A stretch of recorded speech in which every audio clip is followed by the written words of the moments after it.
En Polémica Guanajuato, Agencia Estatal de Noticias, les estamos saludando con mucho placer, mucho gusto a través de esta plataforma digital. El día de hoy, mi nombre es Adolfo Manríquez Macías. Me encuentro en este instante con el rector general de la Universidad de Guanajuato, doctor Luis Felipe Guerrero Agripino.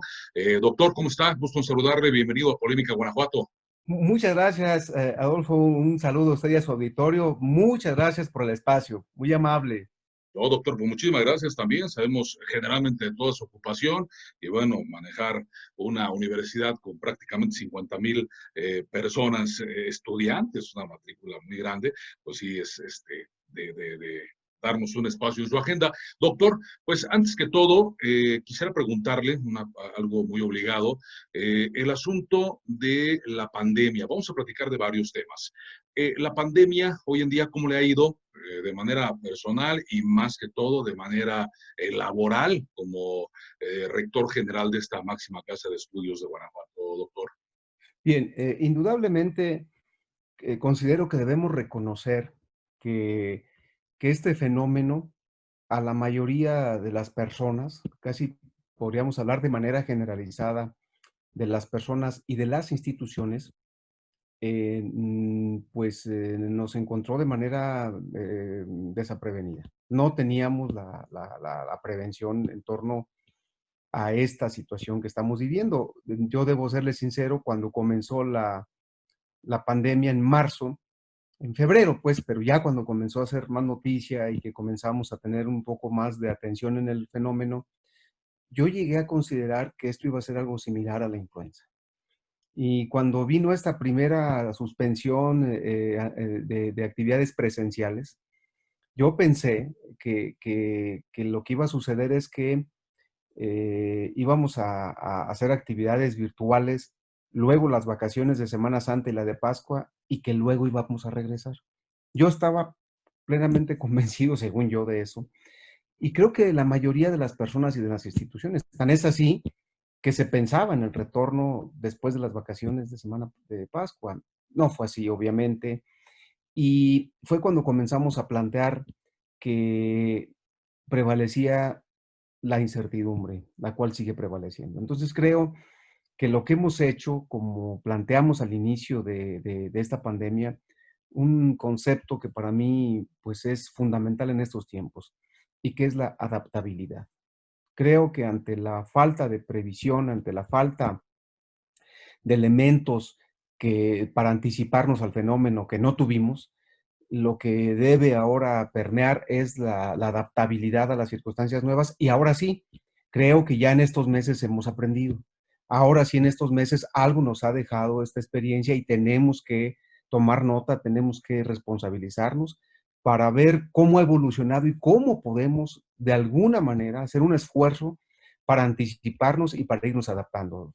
Sí, indudablemente, bueno, vea usted, doctor, cómo estamos hoy en día en pláticas, en todo este tipo de labores, usted en su tema también laboral, con toda su estructura que existe, pláticas, tema con medios de comunicación, etcétera, etcétera, el tener que adaptarnos a este tipo de cosas, ¿no? Que al final de cuentas son cosas que se van a quedar seguramente ya para mucho tiempo. Doctor, los criterios que tomaron ya en cuenta, viene ya este próximo semestre, que viene siendo agosto-diciembre, por parte de la Universidad de Guanajuato. ¿Cuáles son los criterios ya para decidir totalmente que esto se hiciera de manera virtual? Sí, Adolfo, muchas gracias. Es una pregunta muy importante. Eh, Primero, partimos de una realidad que comentábamos hace un momento. De marzo a la fecha, todas las predicciones sobre las cuales hemos sustentado nuestras políticas institucionales han sido superadas. Todas. Esa es una realidad. Si no la fuera, si no existiera esa realidad, pues hubiéramos comenzado con las actividades presenciales en abril. Lo cierto es que no es así. Y hay otra realidad que debemos reconocer. Creo que como sociedad tenemos el compromiso moral, ético, de reconocer que de junio para acá la situación ha empeorado. No ha mejorado. La situación ha empeorado. De tal manera que más que hablar de cantidades, que desde luego es muy importante, de personas que se han enfermado, desgraciadamente personas que han fallecido. Creo que es el momento en el que debemos ver qué podemos hacer para evitar más contagios y evitar muertes prevenibles. Ese es el gran reto que tenemos como sociedad, porque no puede ser que seamos insensibles ante las personas que se han enfermado, que se encuentran enfermas, las personas que han fallecido, sus familiares, y no podemos ser insensibles también ante otra realidad, de personas que requieren salir, porque si no lo hacen está de por medio su subsistencia. Entonces, creo que es momento en el que las personas en las instituciones, que podamos hacer un esfuerzo para hacer las actividades desde casa y de manera virtual, redoblemos nuestros esfuerzos, bajo el entendido de que lo que está en ponderación no es si es mejor o peor hacer las cosas de manera virtual o presencial. Yo creo que esa no es la ponderación.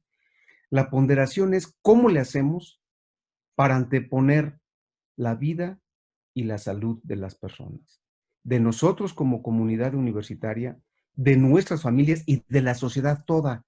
Por una razón, Adolfo, nos han dicho, y este dato es muy importante, nos han dicho que una característica de este virus es que puede ser asintomático o con síntomas muy ligeros. Pero ubiquémonos en el caso en el que las personas pueden ser asintomáticas.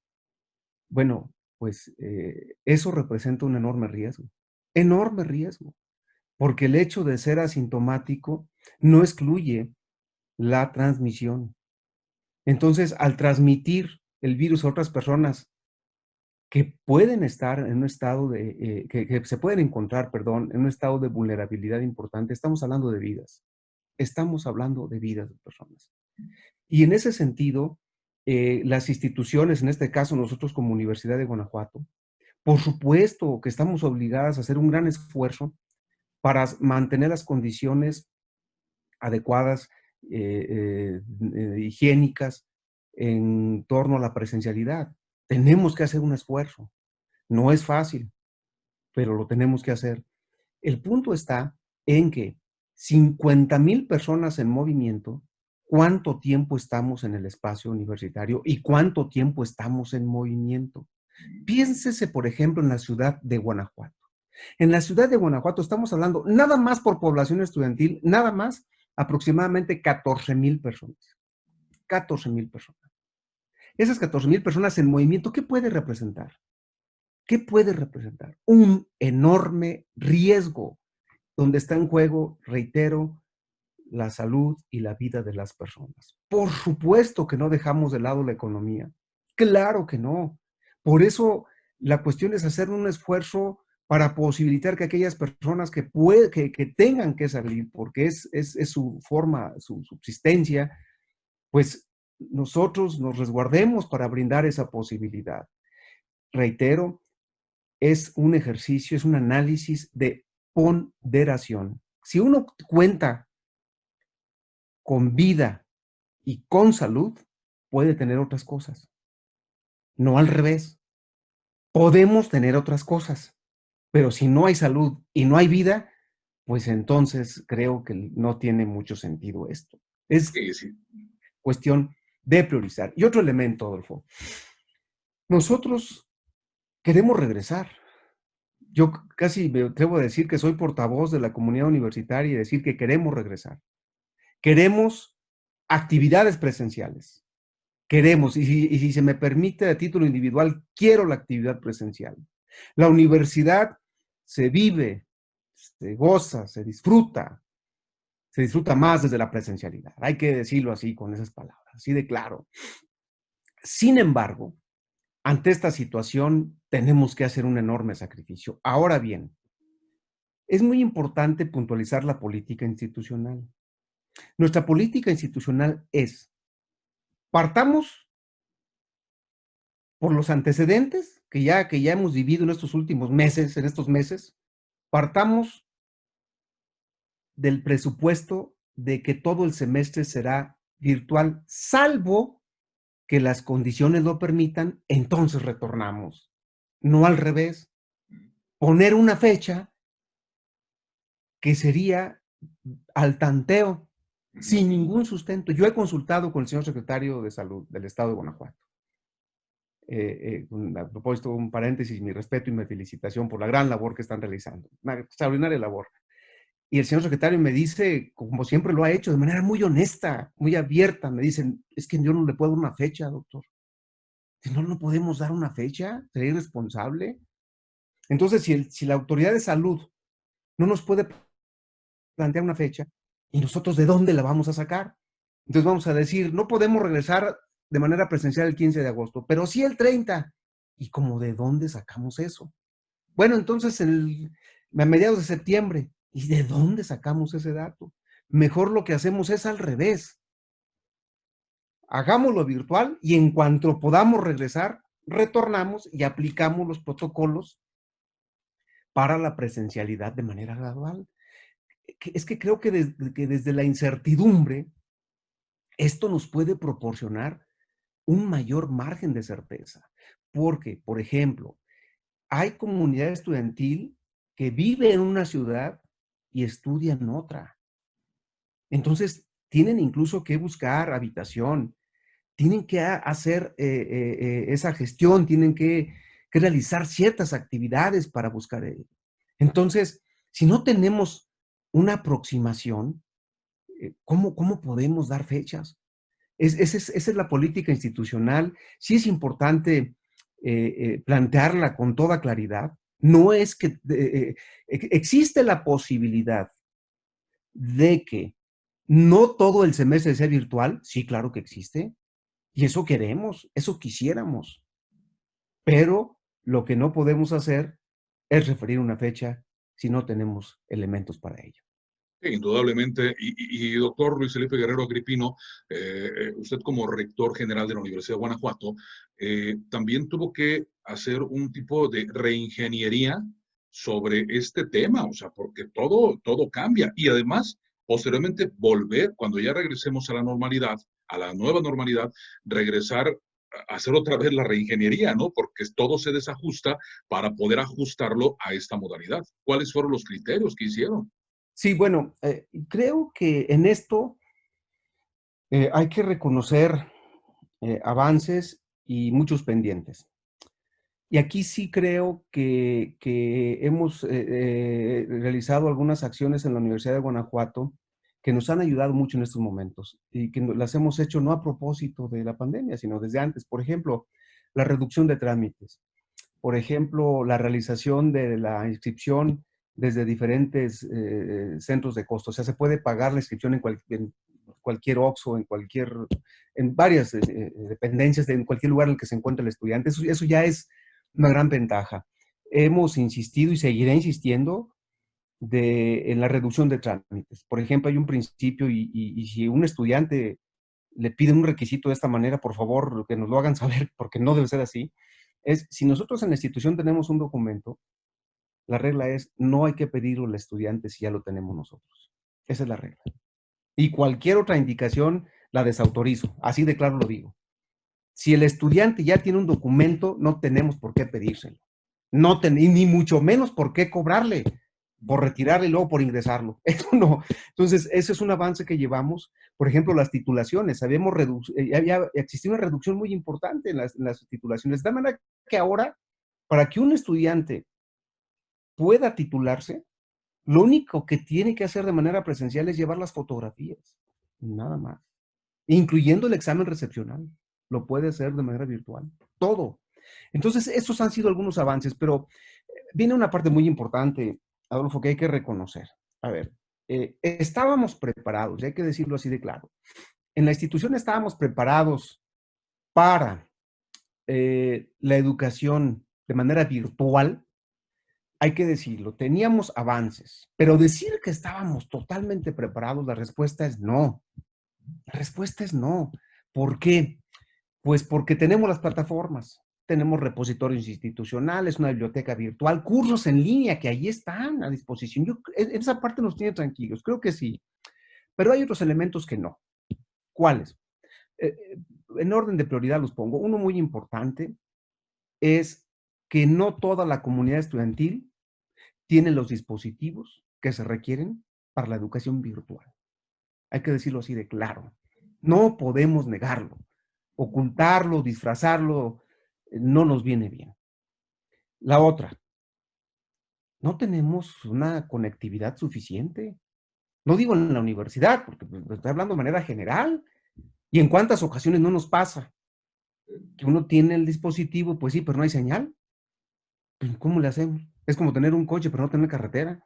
Sí, doctor, Ah, ahí en ese tema que está diciendo, hacer un pequeño paréntesis, doctor, efectivamente lo vimos desde los alumnos de preescolar, ¿no? Preescolar, primaria, el retraso que tuvieron por estar en algunas comunidades que no tienen, lamentablemente, esa facilidad, e incluso una computadora, algunos tendrán algún teléfono, pero sí tuvieron que detenerse por completo, y eso es un retraso absoluto, y lo tienen ustedes bien pensado, por eso los campus también establecidos por parte de la universidad, ¿no? Para eso así es, están. así es. Nosotros hemos hecho un llamado en el sentido siguiente, que tenemos que ser flexibles. Tenemos que ser flexibles, porque estamos ante una pandemia. El estudiante no escogió estar en esta situación, tampoco la institución, ¿eh? No, nadie escogimos estar en esto. Estamos ante una emergencia sanitaria. Ese es el tamaño del problema. No es que sea una ocurrencia de la institución que de repente nos dio por hacer todo de manera virtual. No, no es así. Entonces tenemos que ser muy flexibles con los estudiantes, porque de entrada un sector de la comunidad estudiantil se ve desfavorecida. En estos días estamos haciendo un análisis, Adolfo, para ver qué hacemos para cubrir esos déficits. ¿Cómo le hacemos? Para afectar, perdón, para apoyar a quien más necesite. Tiene que prevalecer un sentido de equidad. ¿Cómo apoyamos a quien más necesita? Estamos en eso, Alfonso. Estamos en un ejercicio en torno al recurso para ver cómo lo reorientamos para el próximo semestre, para apoyar a quien más lo necesite.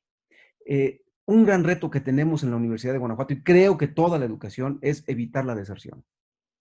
¿Y por qué hay que ver otra realidad? Muchas mamás, papás, familiares de estudiantes se van a ver afectados económicamente de manera muy seria. Yo me pregunto, dentro de esta comunidad estudiantil de 43,000 estudiantes, ¿cuántas mamás o papás habrán quedado desempleados? ¿Cuántos estudiantes trabajan para poder estudiar? Entonces nosotros estamos haciendo un análisis muy serio, muy respetuoso y muy serio. Aquí no podemos hacer cosas solamente por hacerlas, porque da bien, por el aplauso fácil. No lo va a hacer. Tenemos que hacerlo de manera seria, rigurosa, para ver cómo podemos apoyar a quien más lo necesite. Ese es uno de los grandes problemas que nos ha puesto de manifiesto esta situación. Y la otra, también hay que decirla, eh, la planta académica es diversa, es diversa. Y en la planta académica hay profesoras y profesores que tienen mayor o menor aproximación a los entornos digitales. No todos estamos en el mismo plano. Y esto hay que decirlo sin que implique un demérito a la calidad docente. No tiene que ver con eso. Los profesores que actualmente, la gran mayoría de profesores, de profesoras y profesores que actualmente impartimos docencia, hay que reconocerlo. La gran mayoría nos formamos en el siglo pasado y estamos dando clases en el siglo presente. Pues así hay que decirlo. La gran mayoría, no todos, pero la gran mayoría. Cuando nosotros comenzamos a dar clase fue en el siglo pasado y apenas empezaban las computadoras. Entonces hemos tenido que irnos adaptando a situaciones cambiantes y, claro, la gran mayoría, me atrevo a decir, pues tiene acceso a las plataformas digitales, pero es muy diferente eso a llevar una clase toda de manera virtual. Es muy diferente. Entonces, también tenemos que ser flexibles, también tenemos que ser empáticos y tenemos que ser responsables, porque yo creo que es un buen momento, y esto ya lo digo como profesor, yo creo que es buen momento para que nos pongamos las pilas y nos quede claro de que tenemos que ambientarnos a estos escenarios, en estos entornos, que es por nuestro bien como profesores. Esta pandemia nos ha puesto de manifiesto eso. Así nos ha puesto de manifiesto. Es como si antes nos hubiéramos siempre un vehículo y nos llevara el vehículo. Y de repente nos dijeran, ¿saben qué? Pues ahí está el vehículo y a ver cómo le haces. Pues no sé manejar, pues más te vale que sepas, porque tienes que trasladarte. Entonces tenemos que hacer eso.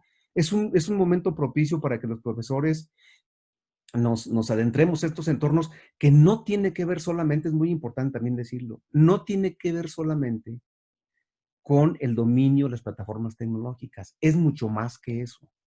Esto tiene que ver con la innovación educativa, es decir, cómo diseño mi estrategia didáctica de manera virtual. Ese es el punto. Que no es nada más y me sé meter una plataforma y sé abrir el Zoom y esas cosas. No, no, no, no. Es más complejo. Ojalá fuera eso.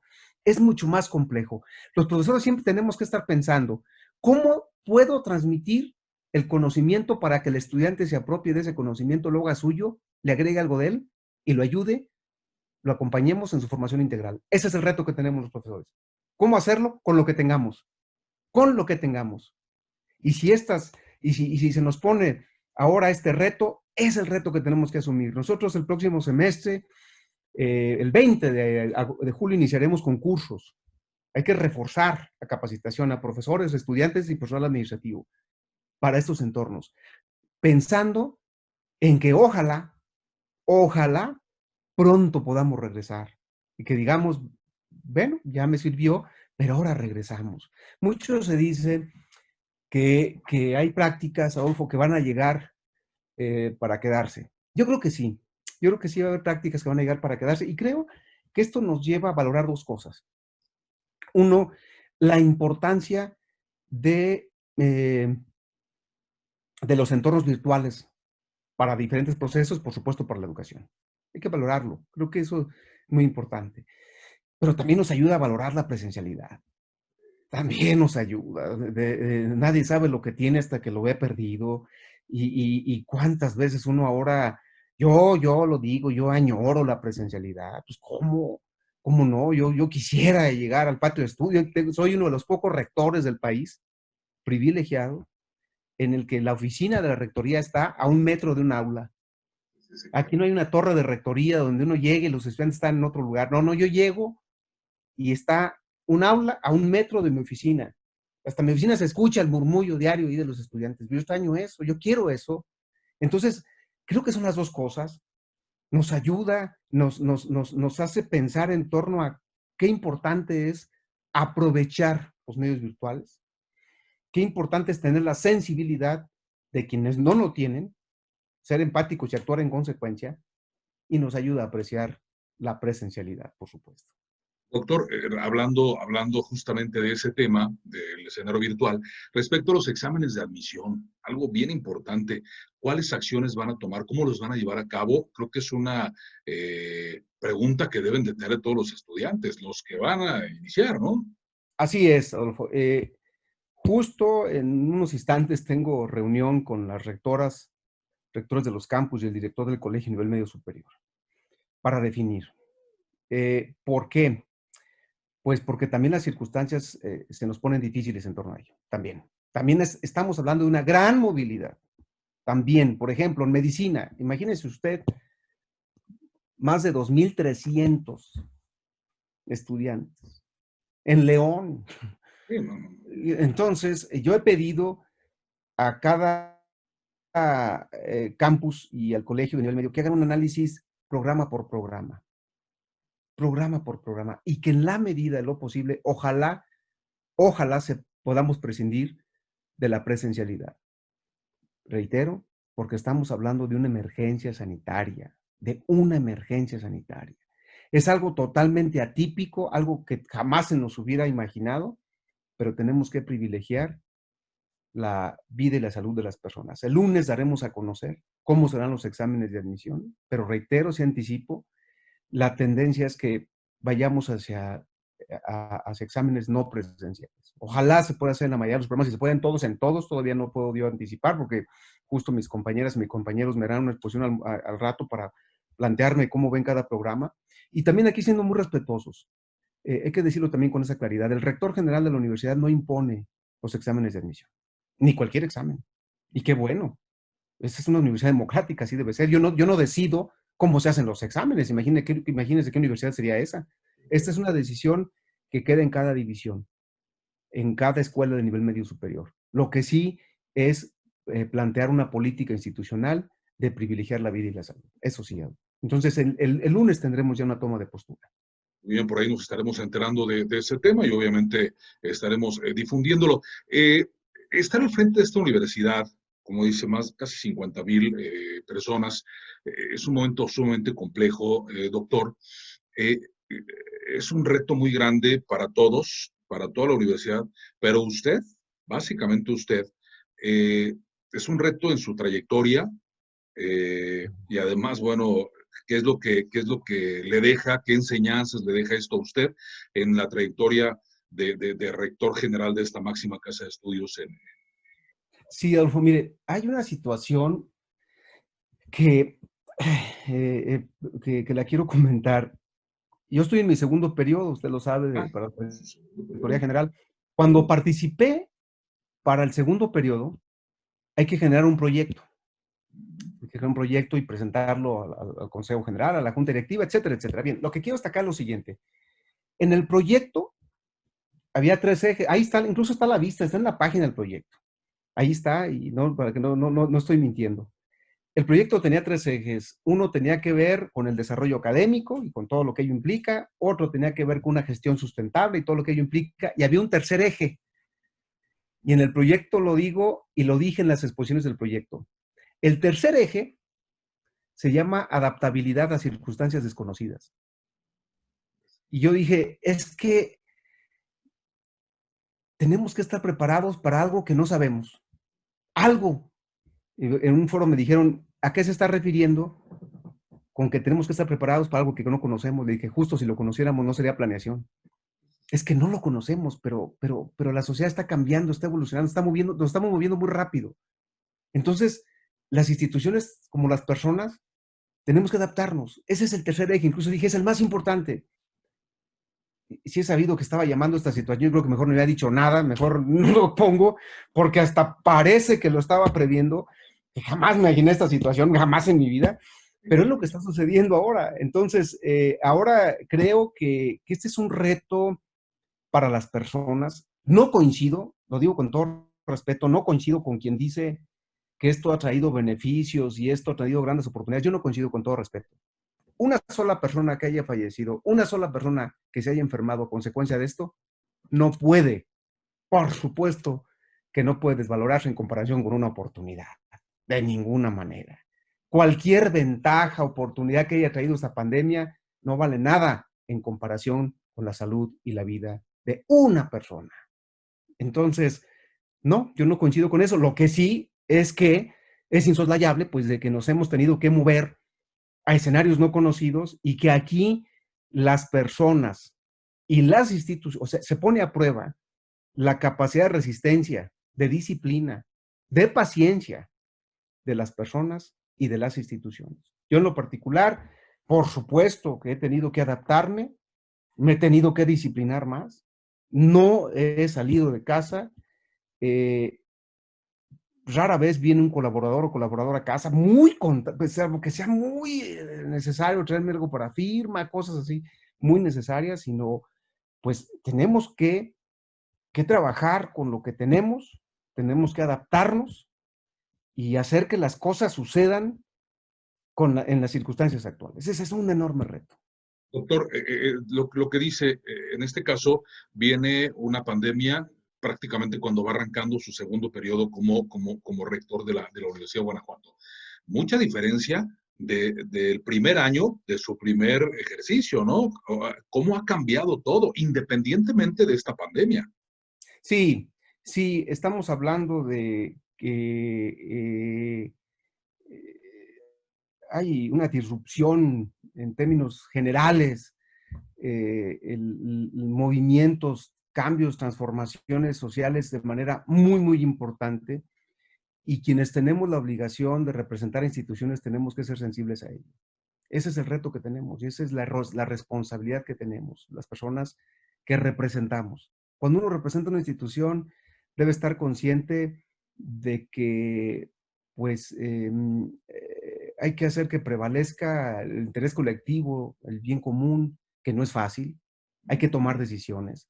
Y también yo lo sostuve cuando asumí mi segundo periodo, que en estos cargos uno toma decisiones con una seguridad y una posibilidad muy mínima. La seguridad es que cualquier decisión que uno tome seguramente no será aceptada por algunas personas. Y la posibilidad de que a lo mejor se llegue a aceptar. Pero lo que sí no cabe la menor duda es que las decisiones no necesariamente serán aceptadas siempre o por la mayoría. Eso nos debe quedar claro.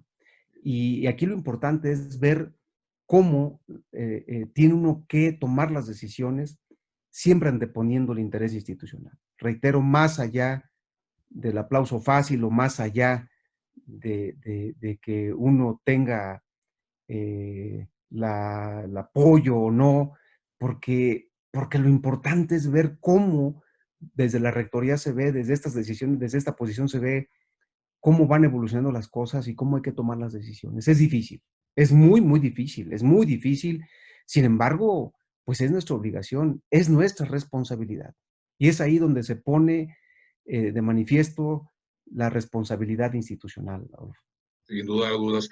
Doctor Luis Felipe Guerrero Agripino, usted, mucha gente lo sabe, lo sabemos, es muy aficionado al tema del deporte, un hombre disciplinado en ese tema del deporte, indispensable para la vida del ser humano. ¿Cómo han cambiado ya sus hábitos? Esto de manera, pues, personal, ¿no? En este aspecto, debido a esta cuarentena que ya se fue a mucho más tiempo, ¿no? Pero, ¿le sigue dando duro al deporte, doctor? Y a ver, debo reconocer que sí me pegó muy fuerte porque yo generalmente cada año participo en 3 o 4 medios maratones y un maratón. Siempre corro el maratón de Independencia, que yo creo que esta vez no va a haber. Entonces, pues sí, sí le llega a pegar a uno. Yo creo que quienes corren no me dejarán mentir que no, sí, sí es una mala noticia. Es una mala noticia porque forma parte de una preparación, de una meta, etcétera, etcétera. Y otra cuestión también, cuando comenzó la pandemia, yo, pues, estábamos en la fase 2 todavía, yo pues, me mantenía con el mismo ritmo, salía a correr la misma ruta con cubrebocas, desde luego, pero ya después no. Ya luego opté por irme a correr a la sierra muy temprano, pero también sé que ahí hubo cierta polémica porque muchas personas llegaron a ir y entonces como que empezó a ir mucha gente, entonces, pues no, tomé la decisión de resguardarme en casa. Fue duro porque yo tenía 26 años sin dejar de correr más de 2 semanas. Lo más que había dejado de correr eran 2 semanas por gripe, que es lo único que me he enfermado hasta ahora en mi vida, afortunadamente. Y aquí lo que pasó es que mi esposa me hizo un gran favor. Ella tiene una caminadora muy, muy bien, la verdad es que es de buen nivel. Y yo recuerdo que cuando ella la compró, me dijo, ay, cuando se te ofrezca. Y yo en mis adentros, yo en mi interior dije, no, yo cuando, yo no le dije nada, le dije, gracias, gracias. Yo dije, yo qué voy a andar. Y ahora, pues, ¿cuál? Entonces, ella me ha hecho ese gran favor. Uno de mis hijos tiene aquí un gimnasio muy pequeño, unas barras de mancuernas, una banca, y me lo presta. Entonces, yo sigo con la misma disciplina. Me sigo levantando a las 5:30 de la mañana y entreno en las mañanas prácticamente 1 hora y media, 2 horas, diario, excepto el domingo, diario. Eso no ha fallado. Entonces, no sé cómo me vaya ahora que regrese a correr, pero lo que sí sé es que me mantengo con esa disciplina. Hago el Sí, máximo esfuerzo. Eso lo hago, porque además si no lo hiciera, yo estoy seguro que no estaría muy tranquilo y me encuentro tranquilo, me encuentro muy bien porque el deporte es fundamental para el desarrollo y la armonía de la persona. Es lo mejor que puede haber desde mi punto de vista. Entonces, seguimos en eso, vuelvo al tema, adaptarnos. Entonces, para mí es igual hacer deporte en una caminadora, que por más profesional que sea, pues no es lo mismo que salir al aire libre, que ya hasta me había acostumbrado a saludar a ciertas personas diario que me las encontraba, ya, eso ya está muy hecho en mí. Pero tampoco me voy a estar lamentando diario porque no tengo eso. Pues la vida no puede ser así. Pues tampoco me tengo que estar lamentando. Más bien, ¿cómo le hago para optimizar lo que tengo? Porque, porque ahora que hablamos de actividades esenciales, pues yo creo que una actividad esencial es el deporte. Yo creo que en la medida que las personas nos movamos, que practiquemos algún deporte, el acondicionamiento físico, el que sea, nos va bien, nos viene muy bien. Entonces, pues seguimos en eso, Alfo. Ojalá que ya cuando se pueda, ya podamos salir a correr. Muy bien, doctor. ¿Algún mensaje que quiera ofrecernos a la comunidad, bueno, a toda la comunidad en general, de Sí, todos los guanajuatenses, también la comunidad estudiantil, por supuesto? Hoy en día nos ven en sí, más de 100 claro. ciudades de la Unión Americana, también nos están viendo a través de todas las plataformas digitales. Un mensaje en general, Claro. doctor, hablando también del tema del deporte, que creo que, bueno, el correr es una hiperoxigenación del cerebro, mil maravillas, pero en lo general, doctor, algún mensaje, por favor. Sí, muchas gracias, Adolfo. Bueno, eh, por supuesto que un mensaje de reconocimiento a la comunidad universitaria por su paciencia, por su disposición, por su entrega, por su compromiso institucional en este momento. Una expresión de, de profunda solidaridad a todas las personas que han sufrido de manera más intensa esta pandemia. Todas las personas que han perdido seres queridos, todas las personas que se han enfermado o se encuentran enfermas, a todo el personal de salud que está ahí día a día poniendo en juego su vida por la de nosotros, a todas las personas que tienen una afectación importante en el desarrollo de su actividad, porque debemos ser muy sensibles a esas personas. Y somos una universidad pública, somos una universidad de la sociedad. Por eso mi mensaje primero de reconocimiento y de solidaridad, de profunda solidaridad. Y también un mensaje muy respetuoso.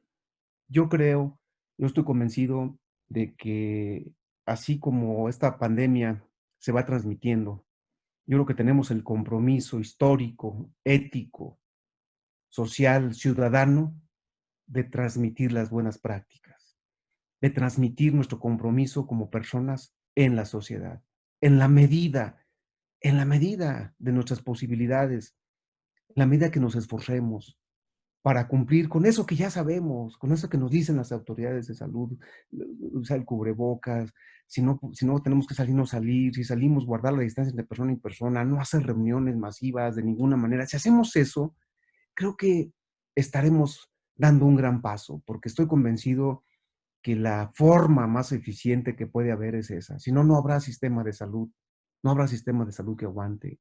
Entonces, mi llamado muy respetuoso pues a que redoblemos esfuerzos, a que redoblemos esfuerzos y a que en la medida que nos disciplinemos, vamos a estar en posibilidades de salir más pronto.